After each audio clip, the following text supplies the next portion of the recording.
Sankey.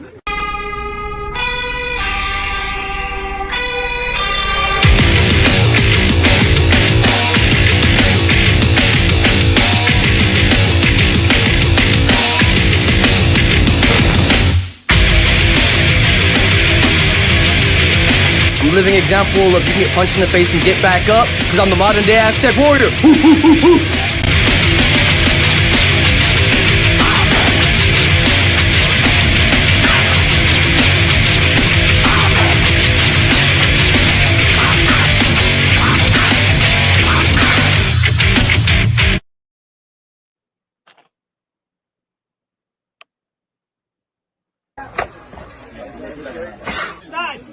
Control the range, sir. Oh my God.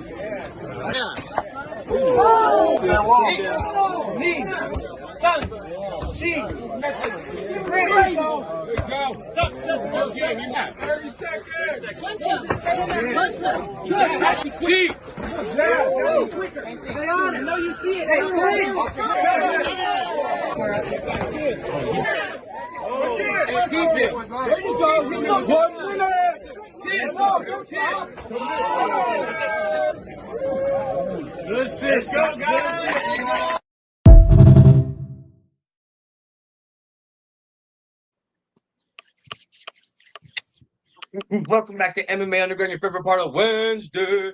I want half the dynamic doing those Buddy V with the one and only Sam K. And shit, we got a phenomenal guest in the building. We have third degree Taekwondo black belt, 5-time martial arts Hall of Famer, 2-time Streetbeefs OGR kickboxing champion, Streetbeefs Hall of Famer, Streetbeefs West Coast combat karate champ, the Shinigami killer himself, the one, the only Ryu Sennin in the building. Thank you guys so much for having me. I have the fabled headband on right here, right now. The fabled headband of a legend. I'm happy to be here today. Legendary. And all the way from the Scrapyard, we have the one, the only Joanna Wick in the building. Thanks, guys. Thank you. Heck yeah. Yeah. Oh, the sounds perfect. Heck yeah, that's what I'm talking about. Yeah, I got them to the staff Wi-Fi. That's been the blessed, hack. so I can hear you, I can see you, and we can chat. Sweet as. We're connected. We are connected. All right. Well, first things first, we're coming off, and we have a killer returning fighter, we have a killer new fighter, and I was just gonna ask Ryu Sennin. I mean, coming so far on this journey, we're coming up on the Streetbeefs West Coast anniversary. You were on with Beast in 2003. 2024, you were with Hitman Hamilton. Now you're on this show again. While we see your journey as, looking at you from the other side of the screen, do you ever look back on your own journey and see how far you've come throughout your whole entire fight career? I really often I do. Sometimes I just think about how I came out to Street Beefs during peak COVID era, and I'm just like, I want to see if this traditional martial arts stuff can work in like the combat world, and just growing with that, going from I'll do 1 fight, 2 fights to I think I'm like this would be fight number 12 or 13 now, and it's just been so great to become a part of the community with you guys. Yeah, man, and truly a part of the community. I mean, from the OGR. You've even gone to the Scrapyard and fought, correct? I have not. I wanted You to go to haven't? the Scrapyard. No, we had some. They didn't pan out. I wanted to. That was the plan. That was the plan. Okay. But you have been to the West Coast several times, so it's like definitely a fighter of the community, fighter of the people. And you have a huge rematch this month against the one, the only Shinigami, once again in combat karate. Let's talk about it. What do you guys want to know? I'm all questions. I mean, we saw the clip right after the intro, and you were landing some nasty shots on Shinigami. So I want to know, do you look forward to doing the same thing, or is this thing going to be different from the first fight, or how are you looking at it? It's going to be infinitely different for one very special reason for me is that my hand will not be broken this time. Knock on wood. Knock on wood. When I fought Shinny the first time, my right hand was messed up. That's why a lot of times I wasn't really throwing much on the right. It was mostly a lot of jabs and just using my kicks.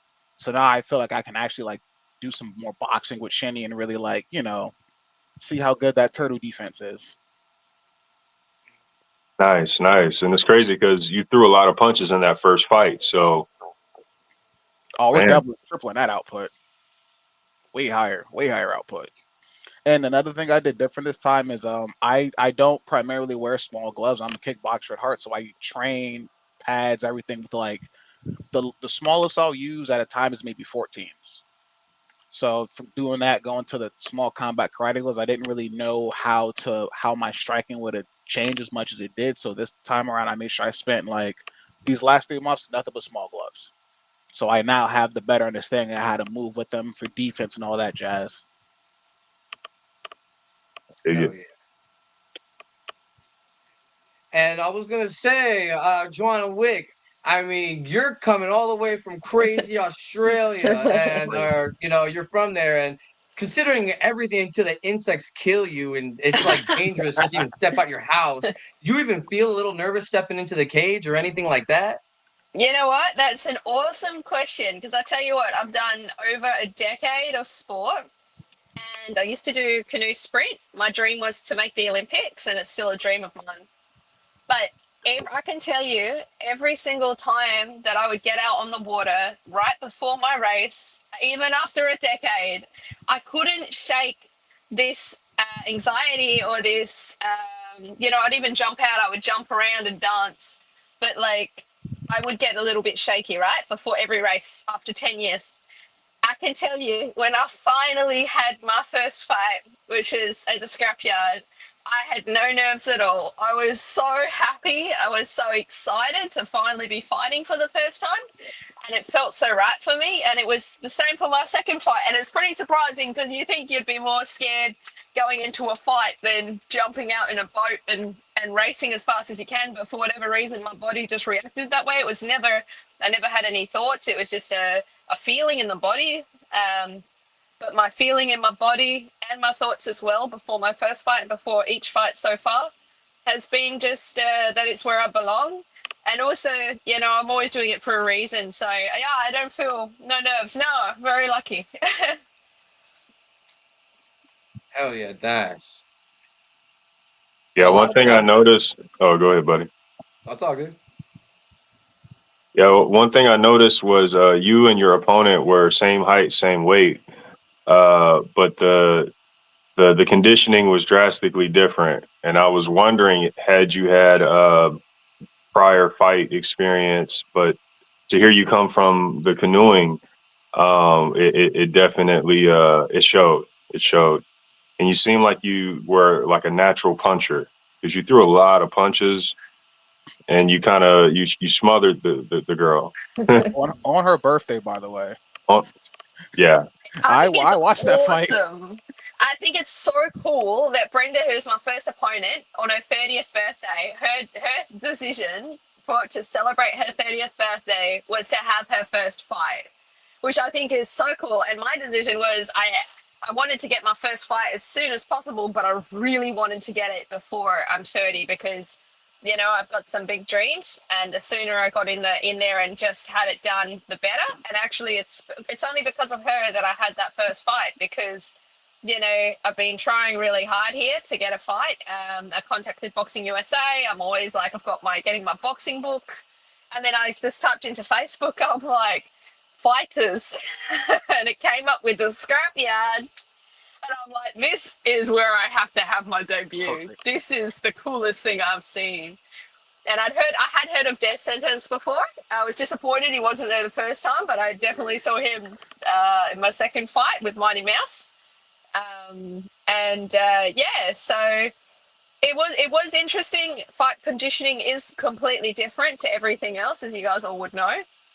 Um, and yeah, my biggest thing in there was I just didn't want to get hit. So I was just throwing, it was to me as a boxing fan, it looked very messy. And I also had watched a video This is funny. You guys are gonna love this one. I don't know if anyone noticed that I was going like a lot. Yeah. Do you know why? Because the night before I googled how do you win your first boxing fight, and there was a video from I think it was Tony Jefferson or Tony. Is that right? Is that his name? The boxer. Yep. Yeah. And he's like, oh, you should try and condition your opponent that every time you make the noise, they're going to get hurt. So then they get scared. But I overdid it. And I just I was even making noise and I wasn't even punching her. So I didn't do that the second fight. But that was really funny. I thought that was funny when I rewatched it. I'm like, well, I took the advice and I applied it. Giving that poor girl birthday hits. Yeah. Man. Hey, there was definitely a point where I thought the video and the sound was not in sync because I was like, she's not. Wait, it's not at the same time as her punch. Yeah. No, it was all me. I was going crazy. I went ballistic. I went absolutely ballistic. I'll say that. As a boxing fan, it was a messy fight. But what my coach said, and I 100% agree with this, is I got the job done. Like I got so much flack from everyone who told me that was like, all I did was throw hooks. And that was true. And actually half the reason I only threw hooks was because I made the mistake of making friends with my opponent before the fight. So I didn't really want to hurt her. So I was like, if I just go to the body, it's not going to be as bad. So it was a fight full of hooks and I learned a lot from it. Yeah. I was a good fight. I enjoyed it. Thank you so much. I will say one thing, like just for all the people out there who are watching this who are new to combat sports or maybe they're training for their first fight, no one told me, and you guys have all fought, yeah? Yes. All of you. Okay. You are part of the problem. Not one single person out of everyone I spoke to told me that when you have your first fight, everything that you planned is going to go out the window and you're just going to go crazy. Not a single person. And then I had my first fight and then every single person said, oh, don't worry, your first fight's always like that. Why did no one tell me before my fight, So I want everyone who's new to boxing, everyone who's new to fighting to know that your very first fight, you're going to go absolutely ballistic, or if you're not on the ballistic side, you're going to be on the covering side. So be on the ballistic side so you win. And you're not going to, all that beautiful boxing, all that beautiful technique, you're not going to apply it. First fights. Oh, man. First fight's always the best fight, man. Because it's just, it's a moment you can never get back. Like those jitters, the way you feel that very first time. Yeah. Oh, I miss that. No, I don't. Yeah. Yeah, that felt good. Yeah. Definitely different than every other fight, for sure. Yeah. Well, it was very different. Yeah. I had no idea what I was doing. I was just like throwing and I definitely got a lot of volume in. It would have been funny to count how many punches I threw. I don't know, but I'm a boxing fan, and it was certainly not what I would have envisioned myself doing. There you go. So, Ryu, with your rematch coming up, right? We fought Shinny once. We're fighting Shinigami again. The first fight seemed to be a bit more respectful, more about competition, and more about gaining the headband. Yes. My question would be, what is this rematch about? What is the stakes? What's on the line with this fight here? My baby's on the line. Oh, that's nice. Okay. That's nice. I like it, right? I can't let him have it. It's on the line. No, don't let him have it. The belt's on the line. Just Shinigami is such an interesting character. We have such different philosophies about life, about living, and I just feel like our ideologies are about to collide. And I want to show Shinny that you can work hard in life. And Scorpio, no Diddy, you can't say that. But no Diddy. That comment was kind of crazy. You guys are funny. But I just want to show Shinny that we can, because I'm sorry, whenever I hear this man's name, it flusters me. But I just gotta humble this man. I have to humble him because he feels like he's the best fighter in the world, and I just need to show him that there are levels to it, and it's okay to get knocked down as long as you get back up. I respect this man. Sorry, what you're saying is good. Yeah, very good. Thank you. Yeah. I just his mentality is anytime he lost the fight, there's always an excuse, and I hate that. someone's always better, and that's fine because it's always about getting better and doing better. I took so many losses in the beginning of my career because I jumped into MMA with like no real MMA experience, and I took like 2-3 losses, and I was like, all right, this might not be for me. Kickboxing, that looks kind of nice. I don't have to grapple anybody. And that's what I went on with, and I found something that worked for me. I worked hard. I took feedback from some of the comment section, but also other fighters around me that had like positive things to say. And I did too. like sometimes like, I look, for every like comment bad, there's like one gem, and I'm like, you know what? Poon Slayer 93, you're kind of spitting right now, like Yeah, so true. But belts on the line, just legacy. My legacy within Street Beefs West Coast is on the line. There's only room for one of us at Street Beefs West Coast, and it's gonna be me. You guys like me better anyway. Heck yeah. Let's go. Yeah. These are all facts. And as much as I agree with you, I do have to be the force that stands with Shinigami in his corner. Oh, yeah, this guy So- right here. So we gotta, we coming with heat, man. We coming with some heat. But yeah, man, I definitely agree with you.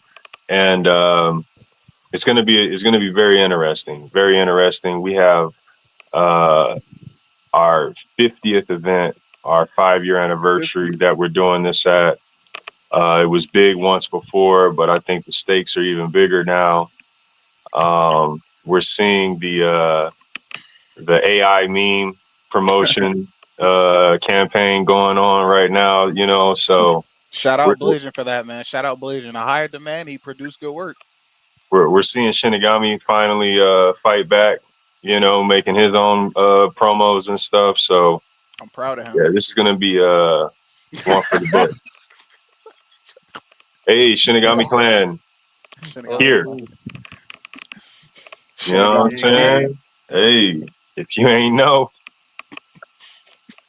What's the story behind the headband? You said you had to win the headband. It looks cool, but what's the story behind it? Thank you. So when it first started, I'm from the East Coast yard, the OG yard. Shinny's from the West Coast. Cool. We are very similar fighters in that we both kind of wear headbands and kind of have the traditional martial arts thing. He's a karate guy. I'm a taekwondo guy. So when we finally got to meet, I wanted to figure out a way to raise the stakes for our fight. So I said, hey, we put our headbands up. Winner gets like the loser's headband, and that's how it all started. And this is actually his headband. I took it from him. Ooh. So I plan to wear it back when I go back to him. Like, all right, like it's here again. So Yeah. that's how it all That's started. pretty cool. Yeah. That's smart. That's cool. I like that. The little lore. So many moons have passed that just feels like that's always been your headband. That's crazy. I have worn this plenty of times. I've taught plenty of classes of this. The kids are like, is that the guy? So I'm like, yeah, this is his headband. They're just like, oh, Mr. Cook, you're so cool. I'm like, thank you, Billy. Yes, I definitely watched. I watched it the first day. Definitely watched it. Absolutely. Yeah. You gotta watch the video. It's crazy. Like Shinny gets full on, both feet, presents it, hands, everything. Like I thought I was watching an anime for a minute. I was like, oh. Not only that, but Shinigami throws his signature move. Because Shinigami has a viral head kick that became the signature move of his, and it went viral, and this was at the beginning of the West Coast's birth. So in a sense, he created the first viral moment of the West Coast, which kind of put us on the map. And he attempted that on Ryu. It didn't go so well, and Ryu kind of returned that same kick. Yeah. I had to do it for the people. Yeah, the detail kick is what they call it. Yeah. Detail kick. Good times. I was kind of curious for you when I saw Bushido Zed ask earlier too, because you guys had your fight in the sand and you've done it before. Do you think it'll affect some of the way your kicks are or anything else with the fight too? Because I mean, it's all mats, and I've heard some of the burns. Oh. Or I don't know. Match. I mean, for me, it doesn't matter. I'm used to fighting anywhere.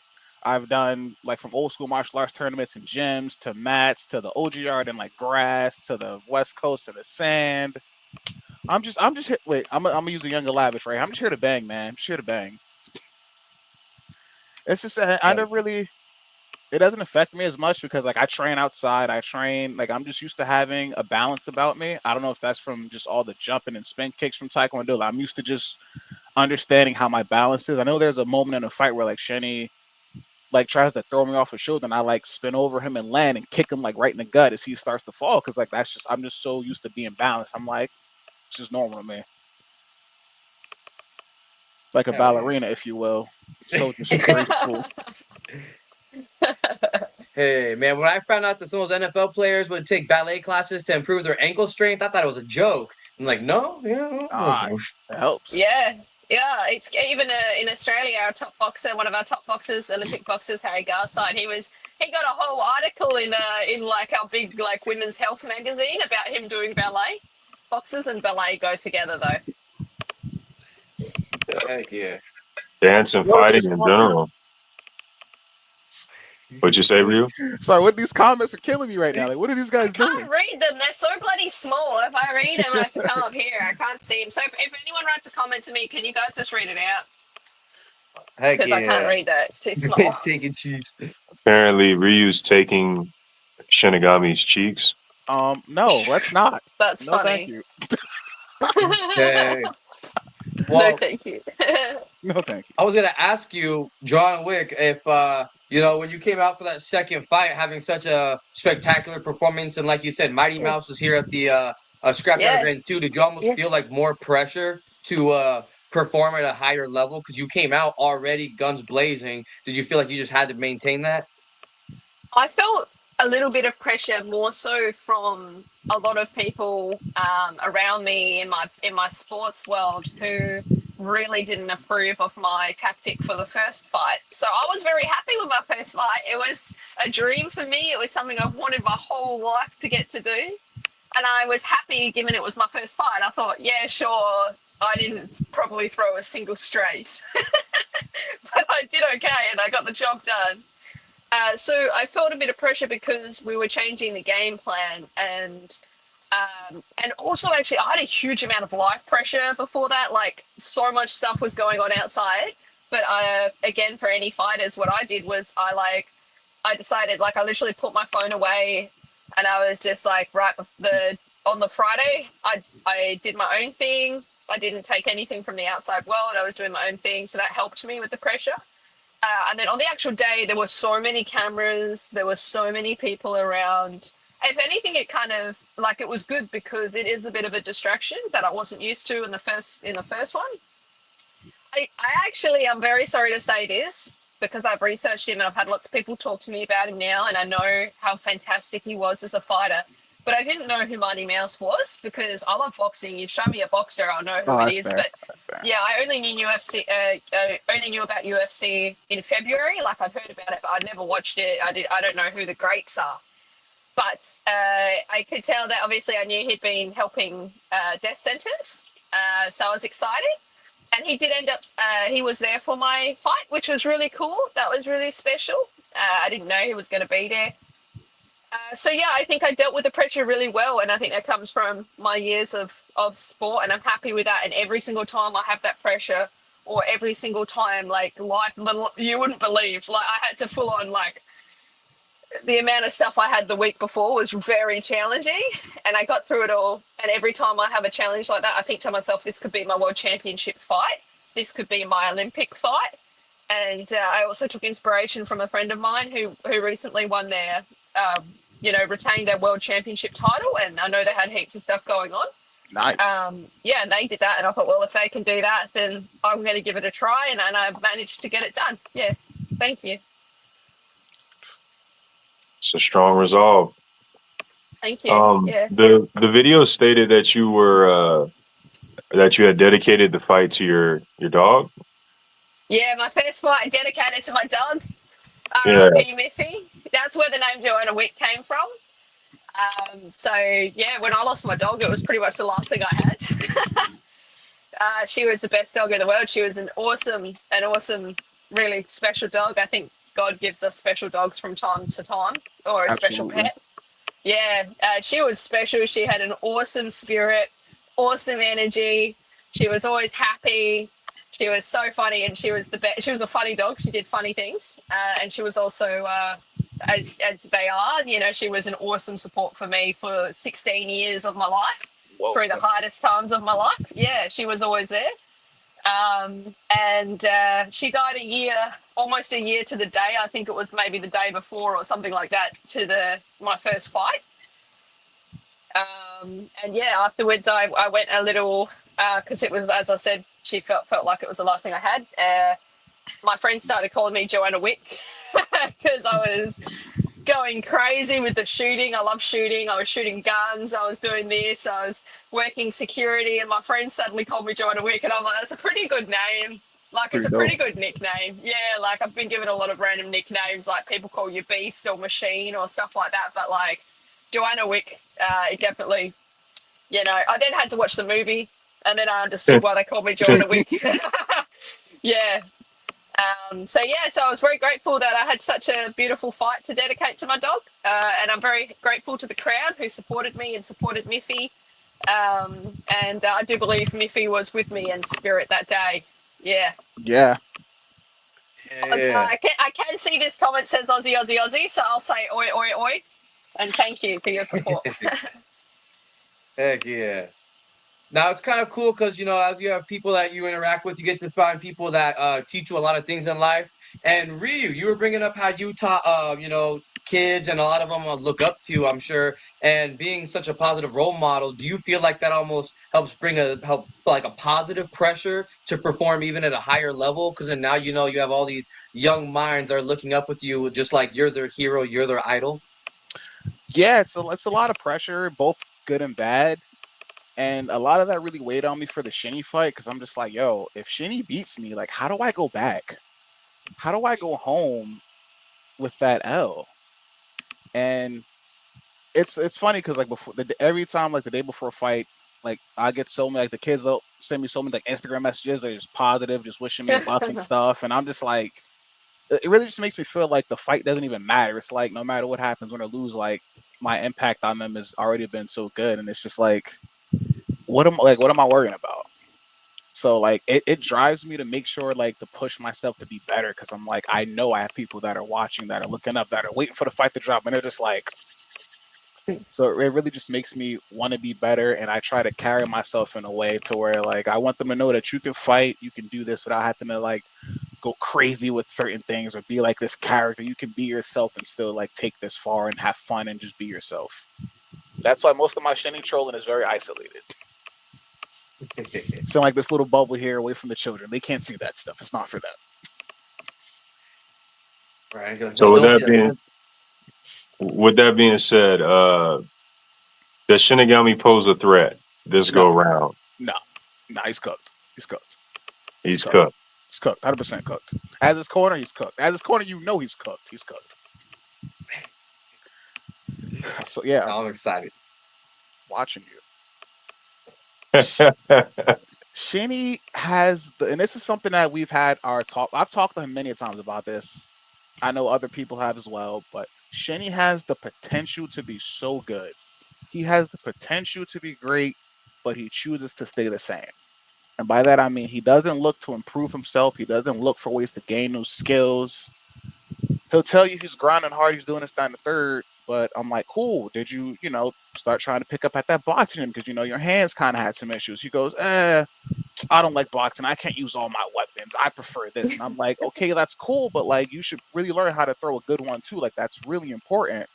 Nah, man, karate teaches me everything I need to know, man. And I'm just like, yeah, but like maybe some defense, some footwork, some boxing footwork. That's really good. Karate. And I'm like, all right, I tried. He's very stubborn and try to learn new things. But I'll be completely honest. I started with Taekwondo. I've trained with boxers. I've trained with kickboxers. I've trained with Muay Thai guys. I've trained with Wushu guys. I'm like, if I could pick up something from you, why not? I love martial arts as a whole.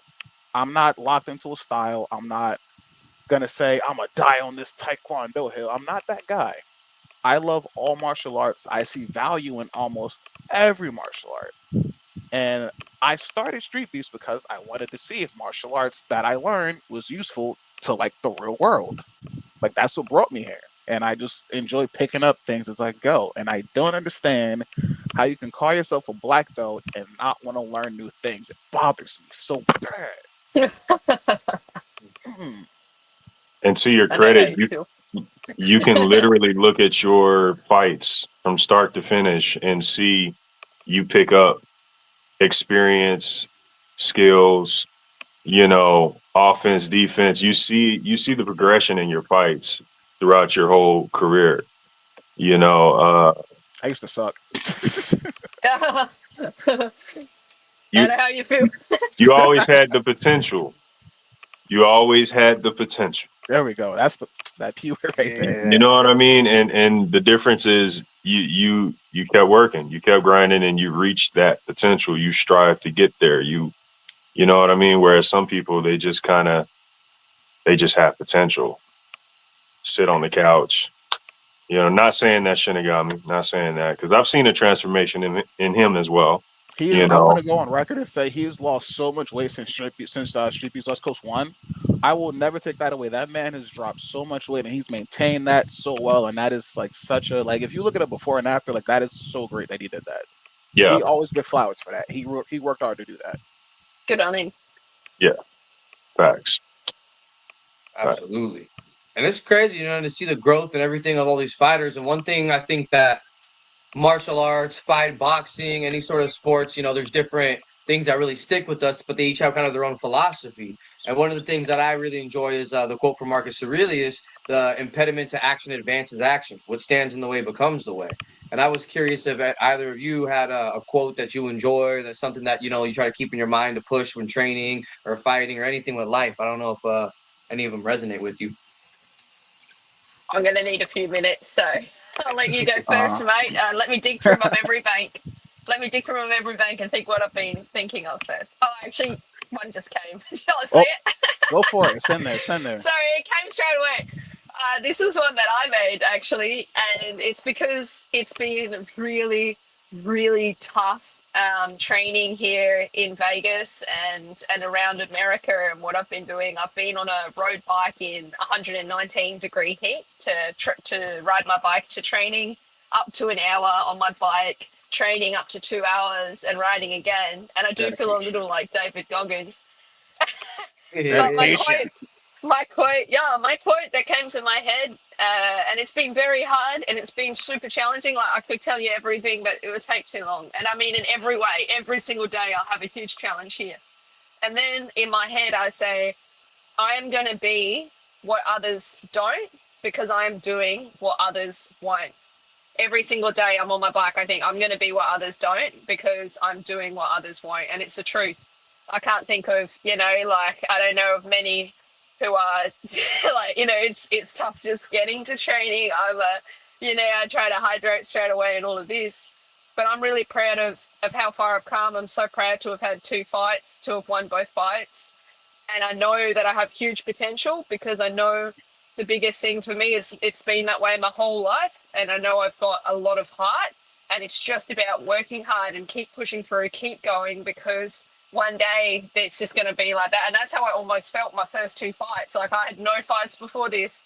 And all of a sudden it's like, I don't feel nervous before. It's like, oh, finally. So yeah, that's my quote for heaps of people out there. When you're pushing through, when you're doing what the others won't do, you're 100% going to be who they won't be. Yeah. That's a hard to follow up now. Oh man, I should have Thank went you. first. Yeah, Aspire. sorry. Yeah. Wow. Wait, you said you're in Vegas?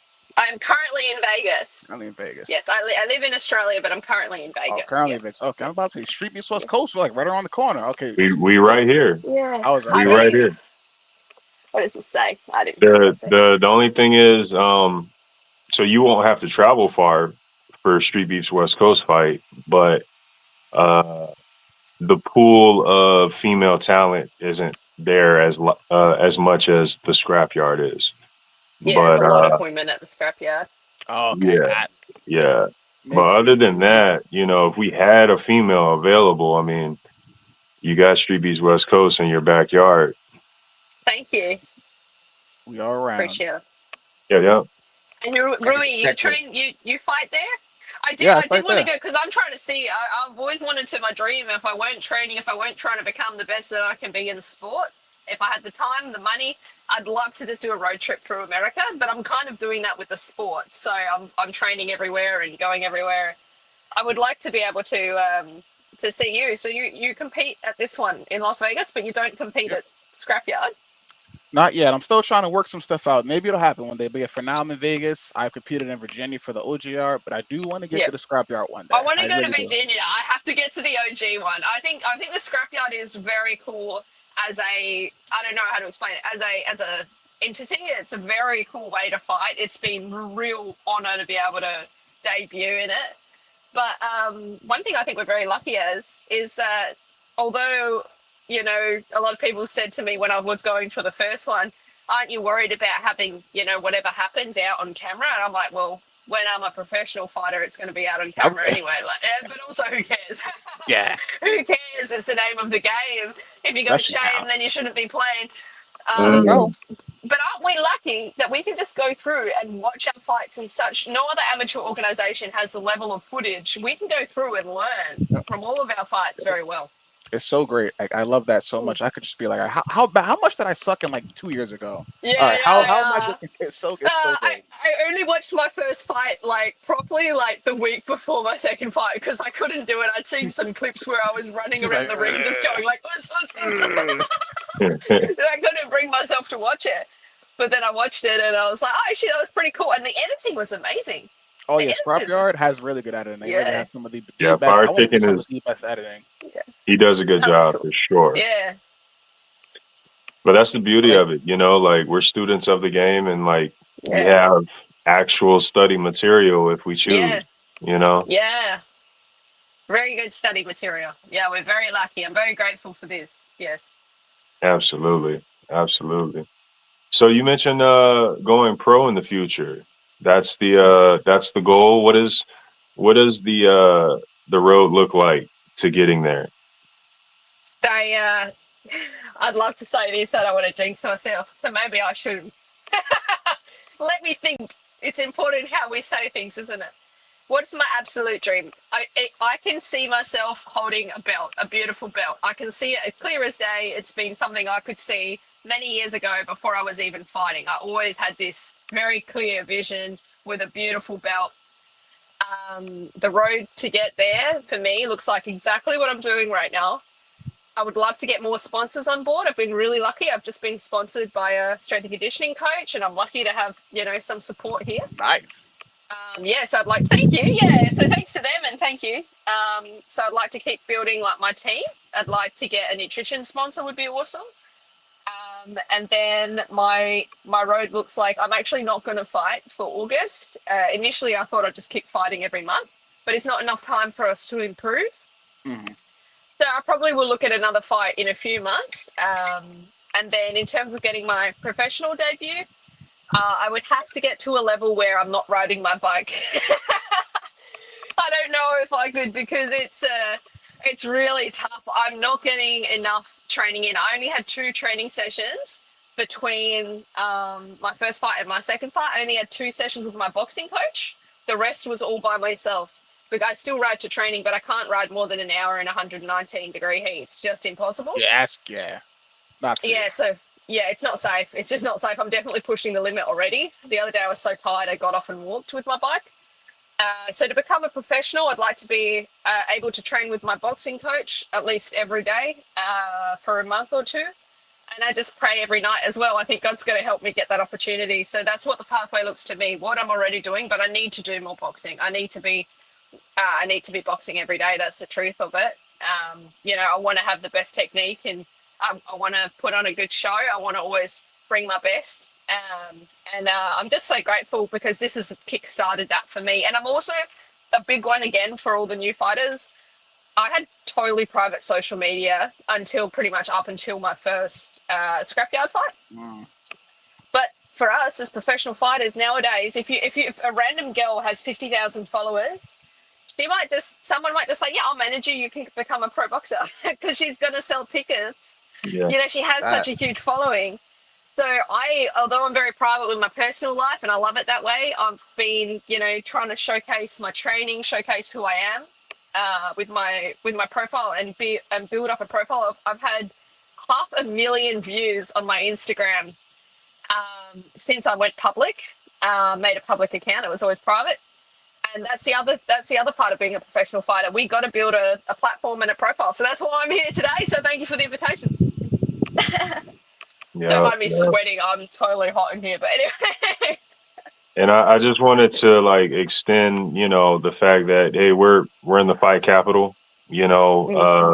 We have plenty of fighters you can train with or who can help you in situations in terms of training.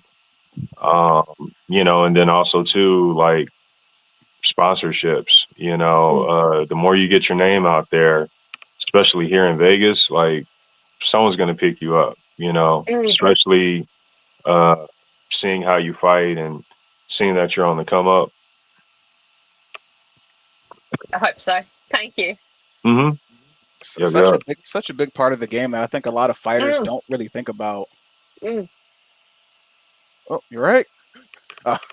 But because I know a lot of fighters, I always ask guys like, okay, like, do you want to go pro? Like, what is your long term goal fighting for Street Beefs? And a lot of guys say, well, I want to go pro. I want to do this, and I'm like, that's cool, but understand that you have to also learn how to market, how to network, and do a lot of that business side of things that a lot of people don't think about. Or for, I'll use Scorpio's example. Sure, Shinny is very marketable. This based on his upbringing, his attire, the way he presents himself is very marketable from a gimmick perspective, but his personality hinders the opportunities that he can get because he wants to be taken as some super serious, legit, like just threat. And I'm like, no, like lean into the cheese, like lean in like the way you make people laugh, and like you're like let that shine through more, and more people want to work with you. But he's like, they don't know what they're talking about, and I'm like, all right, man, good luck trying to get more sponsors. That's true. It's a big thing. I'm glad like more people like you're obviously thinking about it and stuff. And are you going pro? Are you pro? Oh man, no, I just do it for the love of the game. Yep. Just the love of the game. But for me, this has helped me in terms of teaching martial arts. In terms of so after my first couple of Street Beefs fights, like I got a couple like nice wins, some good nice little highlight knockouts. A lot of local gyms around me said, hey, you know, we always kind of laughed and thought Taekwondo was a joke, but you know how to make it work for like kickboxing and like things of that nature. So can you come to my gym and like do a seminar? I'm like, sure. And they're like, we'll pay you. And I'm like, oh, I mean, I said, yeah, but definitely yeah now. Because I do a lot of this out of just the level of martial arts. But when they say, hey, we'll pay you to do these seminars, I'm like, okay. That's cool. Then I won the That's kickboxing. cool. Thank you. And that's helped me so much. Like then I won the belt. Like cool, price goes up just a little bit, or I do this, price goes up like just a little bit. And I've been able to Yeah. go to different gyms doing these seminars, and I've been able to network with these guys who do produce fighters, who do train people that want to be fighters, and they can say, "Hey, this guy has traditional experience. Can you come like spar with some of my guys to just kind of move with them?" I'm like, "Sure." So a lot of my time now is spent going to other people's gyms, sparring with their guys, holding pads with people, showing them how to do certain kicks, and I'm like, I just get to teach martial arts for a living, like, and I love that. It's fire. Sir, please, there are children here now. It's pretty interesting to hear because obviously like coming from boxing, I've had the similar viewpoint of taekwondo like this. It doesn't help that the one taekwondo athlete I knew for a while at our boxing gym was, not killing anyone with the taekwondo. But so it's obviously worked, and you've made it quite applicable with street fighting. I was able to do a lot with it. I like to call it taekwondo kickboxing because I like That's to take cool. I emphasize more on like a lot of the creative kicks that I feel like we don't do, and I'm just like learning how to punch is very important. I'm very blessed and thankful. I come from a style of taekwondo that we always punch to the face. We have boxing, we have punching to the head, Yep. we have clinch work. So it's not like I'm just gonna go and be like, we learn how to throw a 1-2. We learn how to like move our head. So I was very lucky that my instructor was like, this shit sucks. Like we got to like make this better. Because unfortunately, Oh yeah, go ahead. No, you go ahead. Sorry. Just because a lot of places are so ingrained with this is the way. Like this is the way. That's it. Yeah. But he was like, no, there's a better way, and thankfully we got to where we are now. Yeah, I was just going to say, I've just been seeing these comments keep popping up. You're a 5-time Hall of Famer. That I am. Where's this little guy right here? Oh, Oh, you you're missed. giving it Hold on. what? Right. You missed the intro. Wait, Let me wait. let me run it back. Third degree Taekwondo black belt, 5-time martial arts Hall Oh, of Famer, 2-time Street Beefs OGR kickboxing champion, Street Beefs Hall of Famer, Street Beefs West Coast Combat Karate champion, and Shinigami Killer. this reminds me of the time I didn't quite know who Mighty Mouse was, and then I researched him after, and everyone was telling me you should know who that guy is, and I was like, wow, okay, he's not just a nice guy, he's helping Oh, out thank this you. guy. He's very bloody good. Well done, and Where's this congratulations on your guy? very awesome career. I didn't realize I was sitting here next to a Hall of Famer. No one, I obviously I missed this intro. That's very impressive, man. Well done. Thank you, Well my done. man. The GOAT Mighty Mouse. He's still in there. Yeah. The GOAT Mighty Mouse. Is that you with Mighty Mouse? I couldn't quite see. Yeah, it's me with Mighty Yeah, Mouse. that's cool. That's cool. I don't need a giant cup. Man, that's Oh, badass, yeah, man. I got that. It took me a while. Took me a while.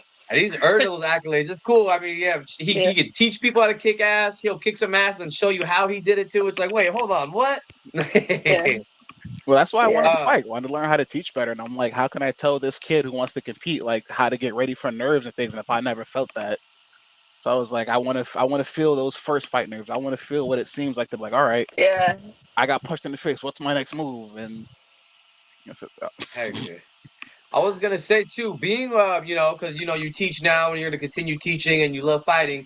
Being with the advances we have in society with both medical advancements and the safety gear that we have for training, do you feel like that you can have more of a longevity in the martial arts world without having to suffer long-term effects, I guess you could say? I would like to say yes. I definitely want to say yes because now we have this magical thing called sports science, which is very good. Mm. To all my old school karate guys, taekwondo guys who all the punching don't know, man. Like we're past that now. We have technology, we have science, we can be better. We don't have to like punch the wooden board anymore. Like there are other ways to condition our bodies. We don't have to bang ourselves up. You know, from as somebody that like used to power break, I hate breaking. I hate breaking boards. I hate breaking bricks. It hurts no matter what you do. Can I do it? Yes. Does it hurt? Every time. And I feel like we've passed the need to demonstrate strength that way, and all those the old school methods are just I don't want to say obsolete, but like obsolete. I don't want to say obsolete, but they're definitely obsolete. But that looks really cool. I've always wanted to smash like a. Actually, one thing I want to do is the watermelon. I want to slap and break a watermelon. That's fun. Just Yeah, I'd like to do that. But I've seen these people who chop the wood and do the brick, and I think it looks cool. I've never tried it though. it hurts. I've done it a couple times because when we have our big like black belt exams, it's kind of it's a requirement. So I've done. I think the max I've done was 12 bricks. And it hurt so bad. I did it. It was like, yes, the adrenaline wears off. You're just like, oh shit, how did I do that? Can you tell us how they actually teach you to do that? A lot of it is just mental conditioning. It's obviously forging your body, of course. And it's Yeah. really just, you have to tell yourself, this is going to hurt, but it hurts more if you don't break it. Yeah, okay. I think the worst one I've seen is a friend of mine. It was her second degree test, and she went to break, I believe, 5 cinder blocks that were on fire. Ooh. And she went, but she hesitated and she stopped. And like, yeah, but she broke them now. She did. After we put her out, she did break them the second time. Four. Jeez. Jeez, well that's crazy. That's a bit How crazy. many attempts? This is a question I've always wanted to know. How many attempts do you get before you can't attempt anymore? Like Usually we do 3. 3? Okay. Usually it's 3 3, strikes, you're out. because then we kind of look and we're like, all right, like they're gonna hurt themselves. Let's stop them. Yeah. Okay. That autograph is crazy. I will sign all pictures.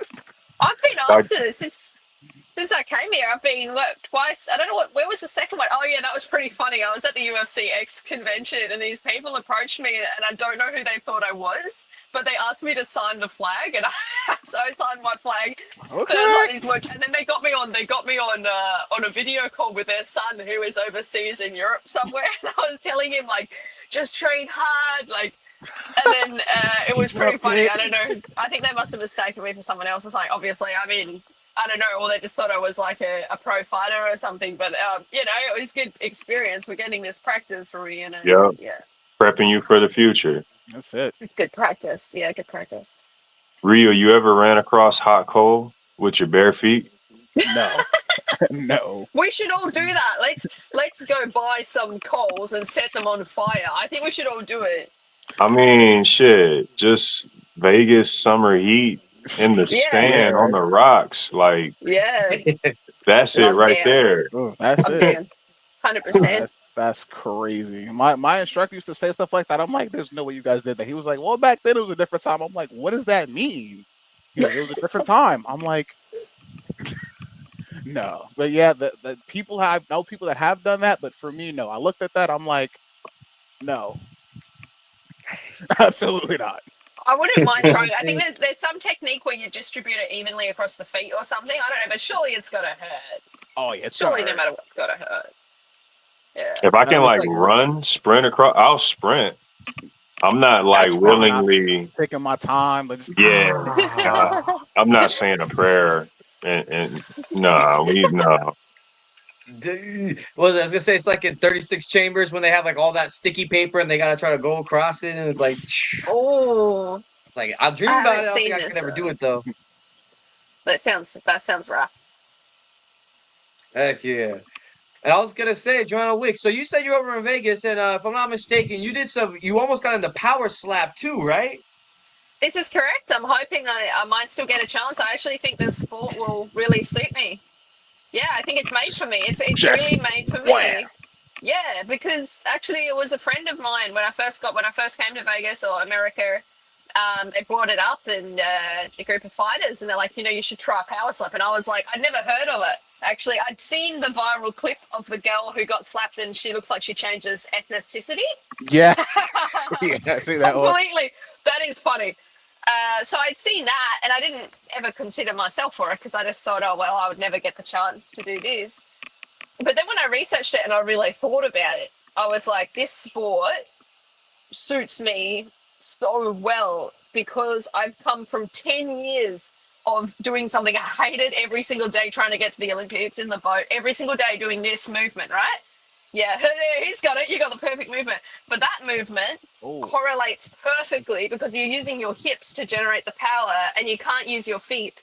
In power slap, they're very technical. There's a lot of rules you might not be, or the viewers might not be aware about.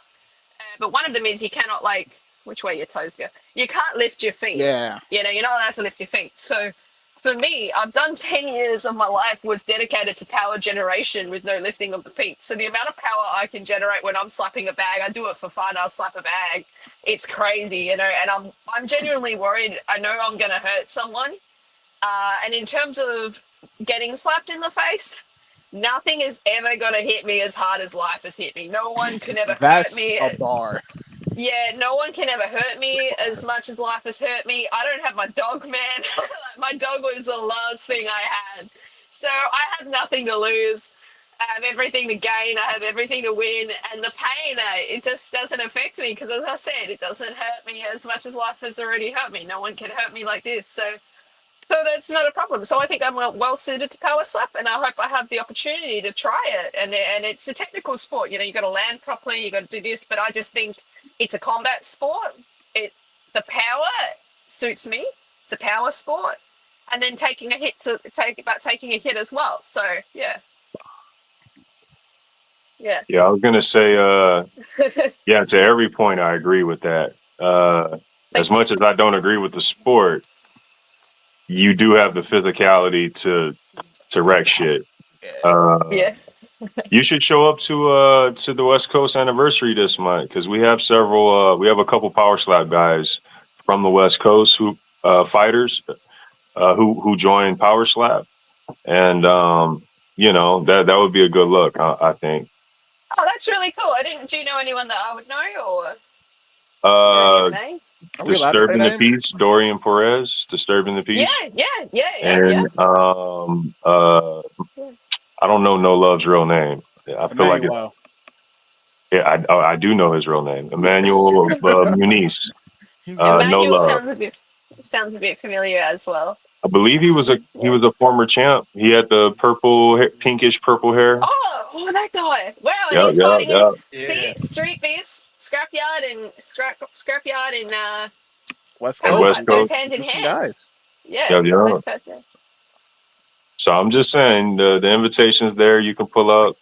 You If I can make know, it, I do want to make it, but I don't know if I can yet. Yeah. got you. Last Saturday of the month. Yeah. And it's going to be, similar to how Scrapyards was. It's going to be huge, a lot of fights, and yeah. Good day Wait, of wait, fun. wait. You're telling me it's not this Saturday?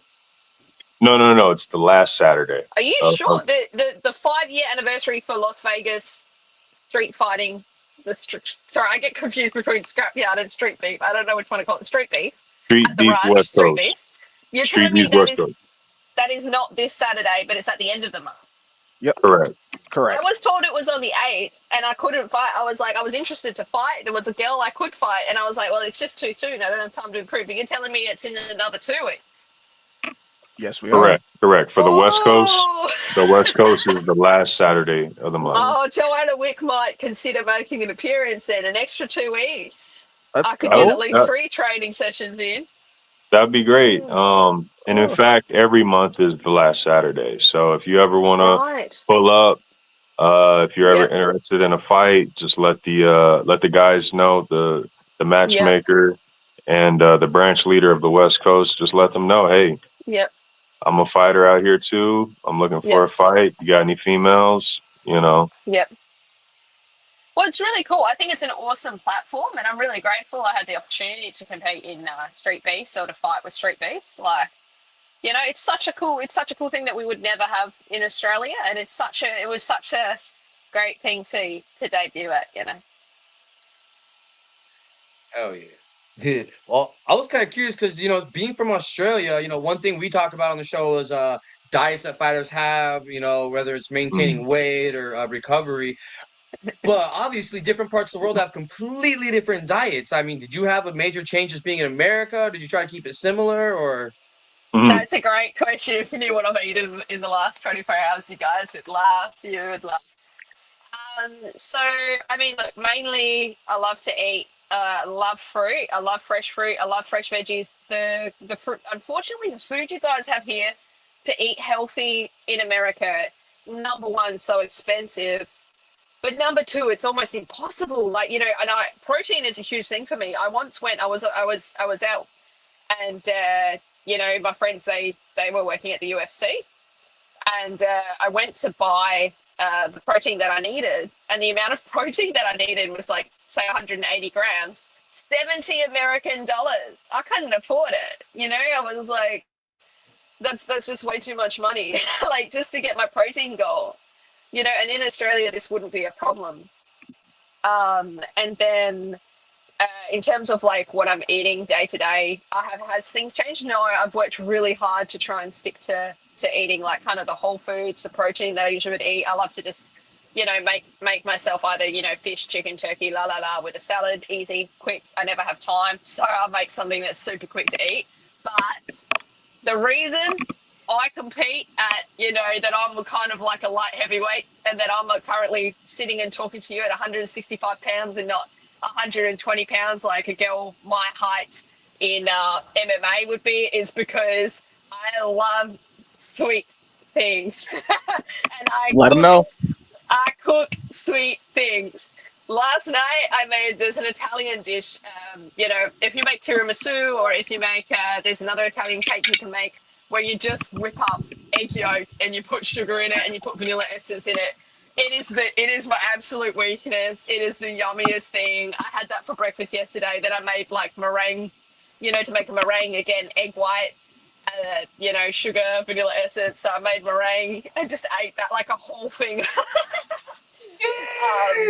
But it fueled, I'm talking like 6 eggs, man, like a huge amount. But it fueled me for today. That's like literally what I had for breakfast. And I'll eat stuff like this. So I'm not like, some people are super strict, but I have that with coffee. And I'm like, well, I'm getting my protein, I'm getting my sugar, I'm getting, a quick boost. And here I am. Like, I've done a lot today, especially, the training I've done today has been hard. So yeah, I'm the worst person. This is why I'm big. This is why I have a lot of muscle. I got insulation. And until I'm a professional fighter, until I'm, who knows, UFC contract, WBC world champion title, I don't know what God's going to present to me. But until I'm there, I'm going to keep eating my Italian sweet desserts. I enjoy Let him know. cooking.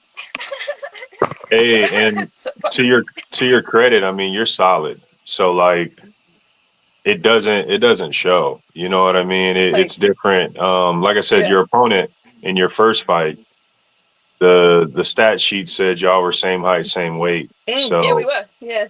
that and you're clearly a walking muscle. You know what I mean? So Yeah. do what you do. I will say I don't know how I'm going to cut, and one thing which makes me sad is when I do compete at 135, 145, I'm going to be losing all this muscle that took me 10 years to. I like how my body feels. I love my body. I love how I feel. I feel my power. I don't want to cut down to. If I'm cutting 20 pounds, a lot of that's going to be muscle. Like I'm going to lose my muscle, but I have to do that. The MMA weight, the UFC weight classes suck. Yeah. And then for boxing, I'm always going to be competing against these girls who are like way too tall for me. And so yeah, Heavyweight that's the reality. struggles. Yeah, so I'm gonna heavyweight. Yeah, we got a fellow heavyweight there. I love the heavyweight life, Heavyweight and struggles. I don't really. It's not going to be enjoyable, but it's part of the game. So yeah, I'm prepared for it. And at the moment, I enjoy my time while I don't have to drop down this weight. Yeah, certainly I am. Yeah. I felt that every person I fought has been taller than me, and I'm just like, I'm not gonna cut to light heavyweight or middleweight, so it's just That's I the want to thing. live with it. Just be able to eat whatever you want, really. Like I train so hard I can eat what I want, and it's the first time in a long time I stayed somewhere with a kitchen where I can cook. So that's why I've been eating these Italian desserts the last few days. Gotta love The yourself. first opportunity I've had to cook. Yeah. Pizza and cannolis is a weakness of mine. Yeah, cannoli, eh? What about you guys? What do all your diets look like? Especially being if you guys are American. So like do you ever travel outside and you're like, holy shit, like this is what like fresh fruit tastes like? Or Yeah. yeah? Yeah. When I went to where was I? I went to Europe for the first time. I was just like, yo, Yeah. this food's weird out here. Yeah. Like, what do you mean? Like, then they tell me like, oh yeah, like it has like natural sugar. I'm like, but America has sugar. And they're like, no, like this is sugar. And I'm like, oh. Yeah. But diet wise, I get to be a heavyweight. I get to eat whatever. Especially because I was always small for heavyweight, so I like this go around. I made sure to like eat a little bit more to kind of put on some more size because Yeah. I was fighting guys who always outweighed me by like 20 pounds, and I'm just like, Well, that's a lot. That's 10 kilos. Yeah. I'm like, you're taller than me, Yeah. you're heavier than me. I got to fix one of these two things, and I'm not getting any taller. Yeah. Yeah. Like fun fact, when I fought Shenny, I was like 230 when I fought Shenny. Yeah. Yeah. Bloody V, that face you just made, yeah, exactly. That face you made is exactly that. 230 is a lot. Like, At that time, I think he had at least like 260 something, if not a little more. You about 262. Yeah, so I was just like, if you see it side by side, I'm like this. He's just like, I'm like, huh, a little bit bigger in person. Yeah. That's a big like difference. the old cartoons. Yeah. Yeah. Honestly. There we go. Short Kings. Short Kings up. Let them know. Heck yeah. Now, I was gonna ask you, Ryu, because I know we talked to Joanna Wick a little bit about some of the power slap, and you're doing some combat karate or taekwondo guy. I don't know if it's the algorithm or what, and I watch BKFC, but I've been seeing a lot of bare knuckle like karate, and a lot of bare knuckle taekwondo. Wow. Is that even Really? seen? Have you seen that around? I've seen a couple things. I know some guys were trying to change taekwondo for the better because unfortunately due to the Olympics, everybody's perception of taekwondo is that it's garbage, and I don't blame them because what is portrayed in the Olympics is like it's bad. I'm gonna say it's bad. I can say that it's bad. Yeah, I have a friend who's a taekwondo Olympian 3-time or something, actually. Yes, but go on. And I had the same perception. Sorry, guys. It's because the gear that they use now is all electronic. So like if you just like flick it, it's a point. When back in the day it was like regular pads, so you had to like kick through people to like get your points. So at least back then, like the 90s, 80s, 90s, it was like, no, like I'm trying to kick through you. Yeah. Now it's more so about just if I could just flick my foot and like we call it like foot fencing because that's what it looks like to me now. Like you're just like the Yeah. guys that just like bouncing on one leg doing that thing. I'm just like what are you doing? Like stop that. Or their Yeah. hands are low and like it's. But I've heard people are trying to make it more akin to kickboxing and more like so there's different people are trying things like bare knuckle and just trying to make it more engaging to the audience and to like Yeah. redeem us as an art, you know? Mm. Because we be getting sauced out there. I'm not gonna lie, we be getting sauced. Hey, but one thing I noticed is like most of the MMA guys who have a Taekwondo background, they have some of the best kicks. Yeah, You know, Oh, uh, the guys who evolve out of Taekwondo but have that foundation, a lot of those guys have some of the best kicks in kickboxing, MMA, you know. So I mean, it's useful, it's oh yeah, just like you evolving and taking on other tools and techniques. I Some just other, gotta say, like, it's that repetition. Someone, and that's what I'm trying to work on now. Every opportunity I get, but with the taekwondo, these guys are kicking expertly executed kicks every single day. The cumulative effect of that. You have someone who nearly makes the Olympics like me, doesn't quite make it, heart's bloody, they lose everything.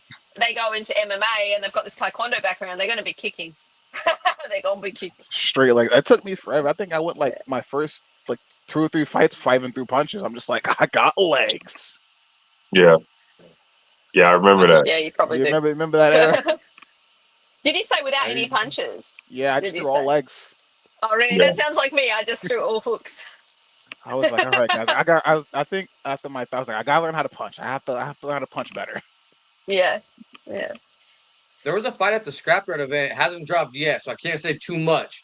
But this Yeah. dude, I think he had like a taekwondo background or something, and he did this side kick so hard, his Ooh, opponent flew. I was like, rewind, like what the hell? Well, in my head, but yeah, it was insane. You guys will like that when that fight drops. I just can't Can't remember wait. which one it was. Wait, it cut out. It cut out. All I heard was you said, and then the fighter went, and then it cut to the next scene. What happened to the fighter? They got kicked. She said, "What happened?"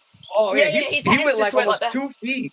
He flew. He was like Oh, boom, and that's then cool. yeah, his opponent held the kick there for a second too for dramatic effect. I thought I heard some Oh, that's background cool. music somewhere. Style points.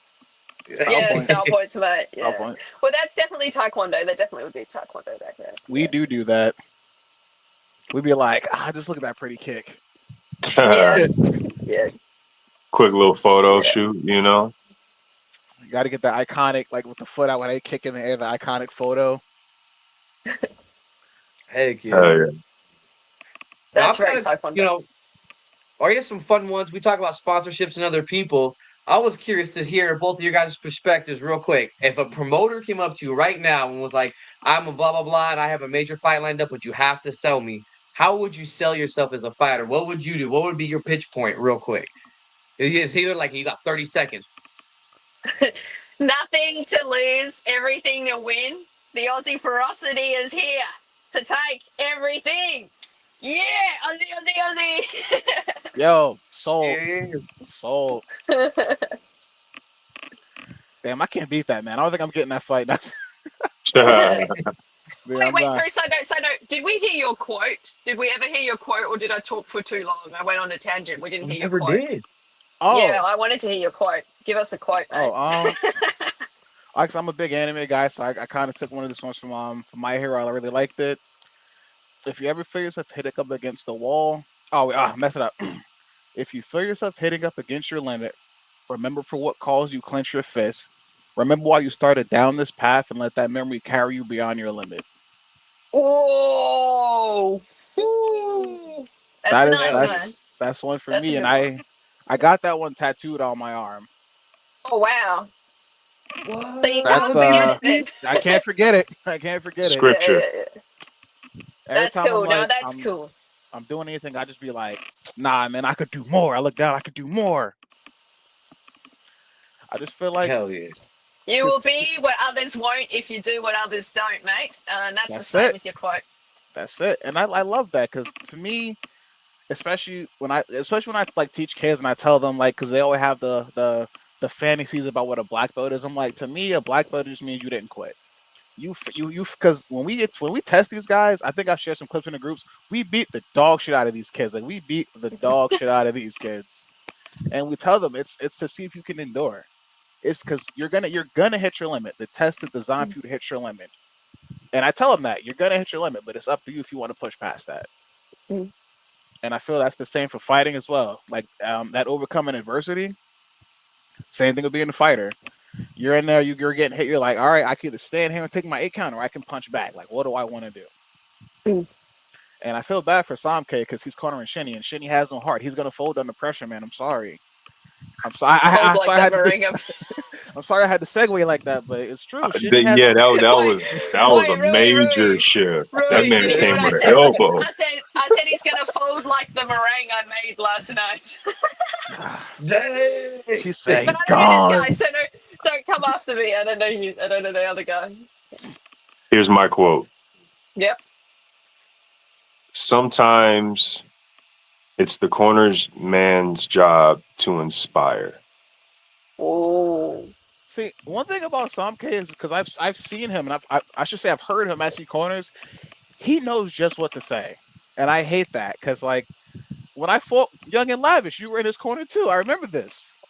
I remember that. Yeah, Samke, you up? Like what's happening here? No, brother, it ain't even that. It ain't even. At the time, it was home team. You know what I mean? Like, brother, you know, but also too, it's knowing the fighter, right? Because you can't corner every fighter the same. Like every fighter doesn't speak the same language or think or fight the same, right? So if you know the fighter, you know, and you know the fight. I'll never forget. I'm fighting Young and Lavish. Young and Lavish, my whole game plan. I knew he threw this right overhand. That was his money. He always threw the overhand, right? Whole fight, I'm doing good blocks. I heard Samke in his corner. You have another arm. I'm like, Samke, shut the fuck up. Like, don't do that.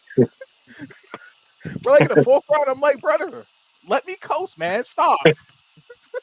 It's amazing as a newcomer, like you guys have all fought quite a lot, but as someone new to the actual fighting, and you never get training in, is having that break in between if it goes the distance, which my second fight did, because I changed my game plan. That's the only reason. But every break that I had, the first time I've had a break like this, I'm really grateful for my corner because, what they would say was incredible. And you're right, like your quote is amazing and it's totally true. That second fight, I believe I had a huge advantage because I had an amazing corner. As I did the first time, I had Lights Out help me. I don't know if he I don't know if he's 1-2, 1-2. Yeah. Shout out Lights Out. Shout out Lights Out. Shout out Lights Out. Excellent cornering because like right before, you know what he did, and this is why I went ballistic. Right before my very first ever fight, he like Karina's cold water of me, and he's like, "Listen, we're not here to play." He's like, "We're here to kill. It's you and her. Someone's gonna die. Who do you want it to be?" And right before our fight, there was all this blood on the fight before us. There was all this blood on the turf. And I remember thinking, as soon as I saw that blood, I didn't get scared or anything. As soon as I saw the blood, the thought that came straight to my head, well, it's not going to be me. Not going to be me. Yeah, ain't going to be me. I do whatever it takes for that not to be me. And every time there's so many thoughts and stuff, but I think having a good corner is such an important thing. And I love watching boxing. And when I've watched it, I've seen some terrible corners where they're just screaming at the athlete and your athlete's dying. You're there, you're dying. You need to breathe. You need to get the oxygen, and then the coach is going crazy, and you're like, geez, that corner sucks. Yep. So I wanted to give that recognition. Get up. Yeah, no, you're right. Yeah, I wanted to give that recognition to my corners for both my fights because I believe, especially the second one where it went the distance, I was able to succeed. My success was definitely in part because of the corner I had. Corners win fights, man. I tell, and whenever I go to the West, especially, my corner's already done ahead of time. I'm gonna reach out to the people. I'm like, hey, boom, boom, boom. Because to me, no matter how good your game plan is, no matter how good anything is, if it goes past that first round, and you're sitting down, and you need somebody that's gonna be honest with you. I'm like, hey, listen, you're up, or hey, you kind of shit the bed. We got to change some stuff. Hey, I got you on your next fight, whatever it is. I got you on your next fight. Like you opposite of me twice now. I'm starting to take it personal. Yeah, no. Hey, but true story. To Lights Out credit, right? When I went to Scrapyard to fight, I requested Lights Out personally to be my corner man, and Lights Out can't tell me anything technical to do.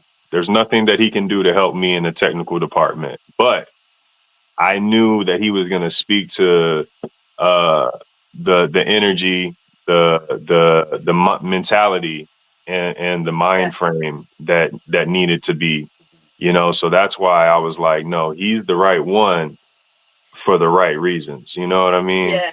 Uh, yeah. Shout out Lights Out. Shout out Lights Out. Absolutely. He's great, isn't he? So, Oh. and how did he cornered you? And yeah, he just says the right things. He really does manage to bring out the fighter. It's not, and nothing technical. It's nothing technical from him. But like, right before before my first ever fight, he definitely got me to fight.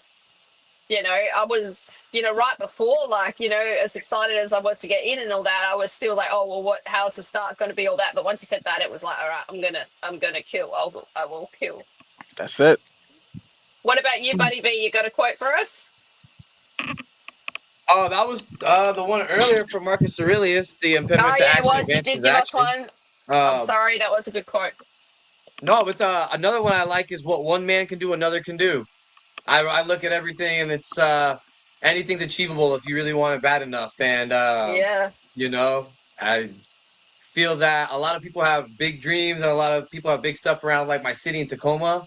And I see a lot of people that, because it rains a lot here, so most people they just drink and that's all they do. So they'll all say, "Oh, I got this cool thing, I got this great idea," and then it's like time to put in work and yeah, they're like, "Let's meet at the bar." I'm like, "Yeah, nah, I'm good." Not and they're like, today, "Oh, man. okay, I'll get you tomorrow." And then I'm like, "Oh."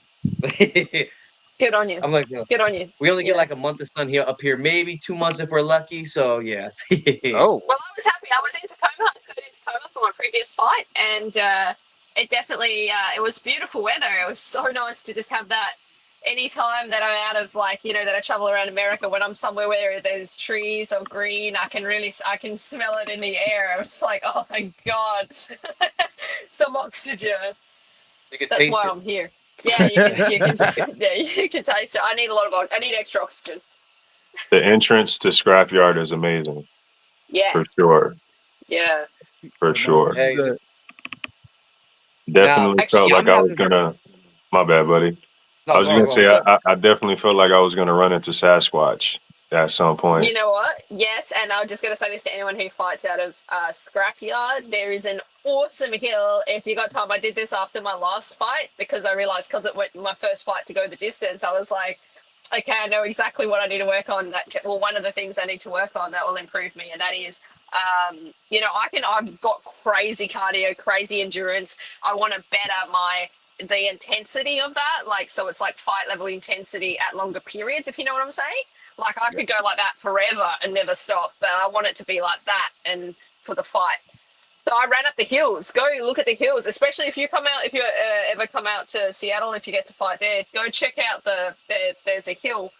I think, by the car park, you go through the car park, you go into this forest and you find the mythical Scrapyard in the middle of this forest. It's very cool.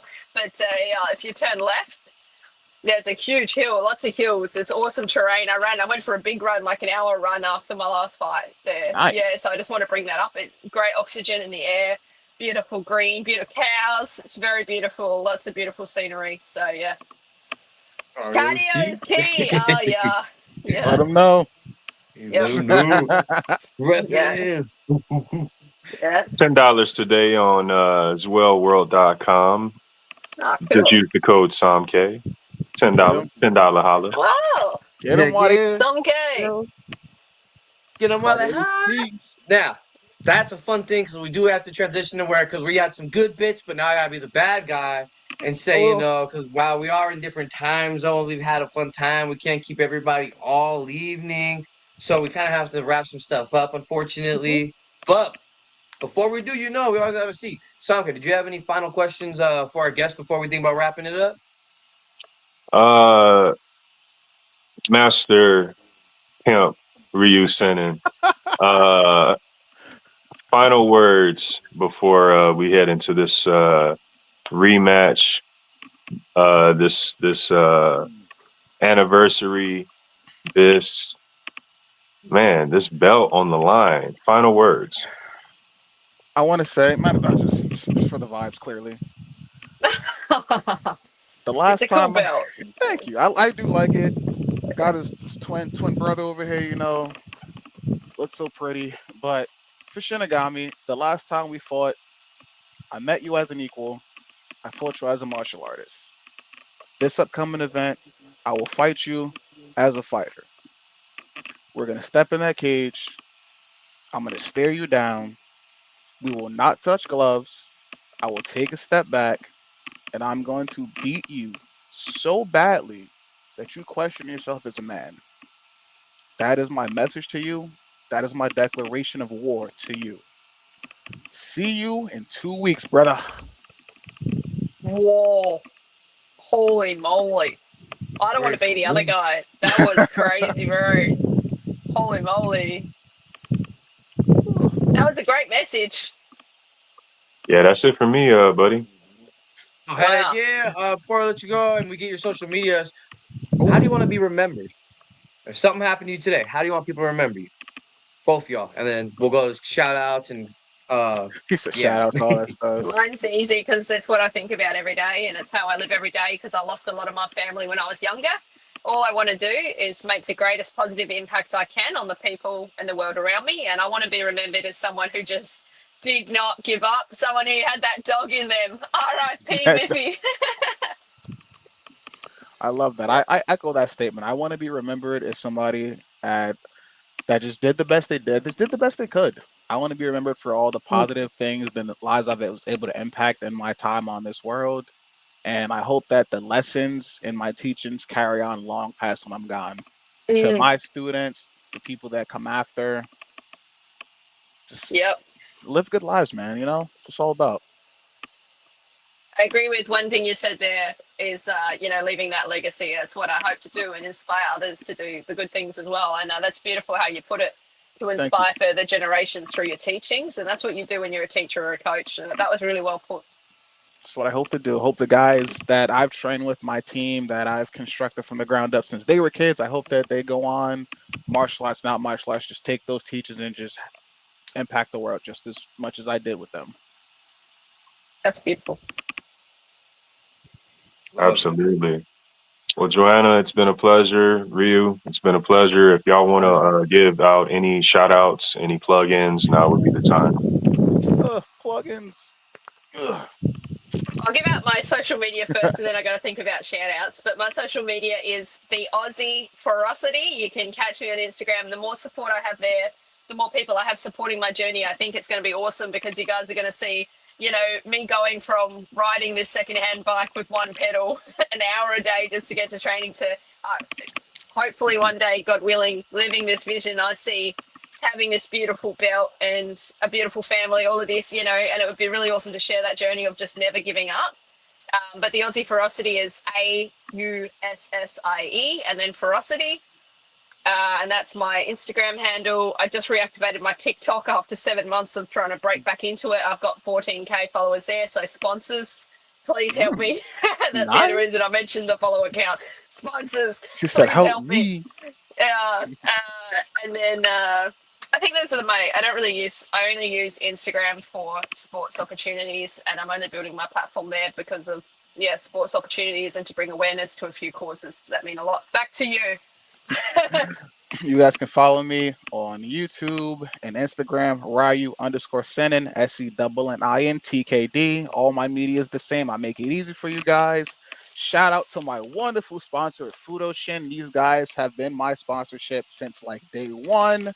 They make some of the best anime style Muay Thai shorts. We got One That's Piece, cool. Bleach, not all the anime nerds come get these shorts. That's cool, man. Fudoshin.co, promo code Ryu Sennin TKD, 10% off all orders. Actually, you know what? You just reminded me. I've got a There we special go. shout out Let to it get it out there. I was using it as a camera stand, but the Pain Pod have been sponsoring me from pretty much day one of my fight journey. I'm really grateful to them, and they do portable TENS units. So usually, if I weren't this hot and if I weren't on a podcast, I would hook this up to a sore muscle. Or actually, also, it helps me with my ab strength and my core strength. I just hook it up, I turn it on, and I carry this with me everywhere. Like, you know, you can use it in a plane. You can take it on planes with you. It's really small. It's portable. I've got a lot of other stuff in this bag, so the actual unit is about this big. But anyway, my code is Izzy for Oz, IZZY F4, and then AUS. And a shout out, I would love to give a shout out to my whole team, to Coach Dewey, who's he's given up his time. Coach Ramon, both of these guys have just given their time to me. That's incredibly kind. And to everyone who's been supporting me, Sugar Team, Coach Lenny, I can't pronounce half their names, Coach Jerome, Lights Out. And most of all, shout out to the Scrapyard, shout out to Streetbeefs for giving us this platform. As a new fighter, as someone who loves fighting, it's an incredible experience we wouldn't get in Australia. So it's a one of a kind thing. So thank you so much. And thank you guys for having us. Absolutely. I want to co-sign that. Shout out Street Beef Scrapyard, West Coast, OG Yard, MMA Underground, Yankee and the Brit Podcast, Zool World, Cardio is Key merch, and most importantly, guys, shout out Rachel. Love it. Can I give a special shout out to Mike Tyson? In case he's one of my favourite fighters. In case he sees it, shout out to Mike Tyson. Hey, you never know who's watching. He might be watching, you know. Never know. Hope I get to meet him one day. Yeah, that'd be cool. Hey, well, we appreciate y'all. It's been a great show. Great show. Yeah, thanks, guys.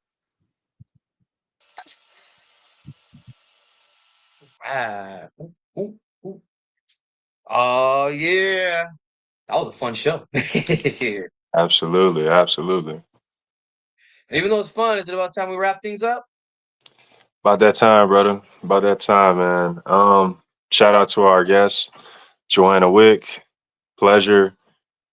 Master Ryu Sennin, pleasure. Everybody be on the lookout. Street Beefs West Coast 5-year anniversary on the come up. Be on the lookout. Shout out to Buddy V. Shout out to Jay. We kill it. Shout out to the OG Yard, Scrap Yard, West Coast, Dirty South. We do this for y'all. Everybody watching, everybody on replay, everybody in the comments. We appreciate y'all. Shout out zwellworld.com. Shout out Overtime Hustling. Shout out to Heart in the Fight. And shout out to you for hitting that like button and hitting that subscribe button. We appreciate it.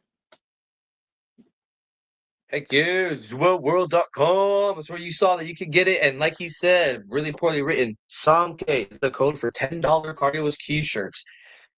Cardio is key, cardio is key, cardio is key. And you've seen it in the groups. People have been getting them. People have been getting some orders here and there. You know, you keep your eyes peeled. So you want to join the fun?